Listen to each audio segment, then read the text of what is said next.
Nākošā iespēja ir lietot mājaslapu 1k.lv.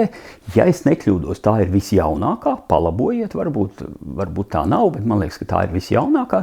Arī šeit varbūt ir mazliet vairāk akcents uz vēlmi kaut ko pārdot savus objektus, bet tas, protams, netraucē arī izmantot karti un skatīties, pameklēsim arī šeit Mindeļa villu, lai visos gadījumos būtu viens un tas pats objekts.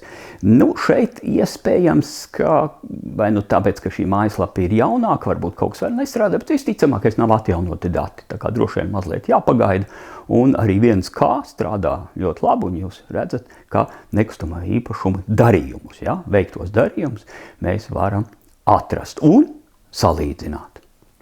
Un visbeidzot, cenu banka. Cenu banka, protams, ir visplašāk izmantotā.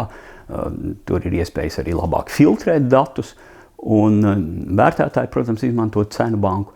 Bet arī jūs varat piekļūt cenu bankai, ja nekļūdos 4 stundas ir bez maksas laikam, bet paplašinātai datu piekļuvēji, tad par to tiks prasīta maksa.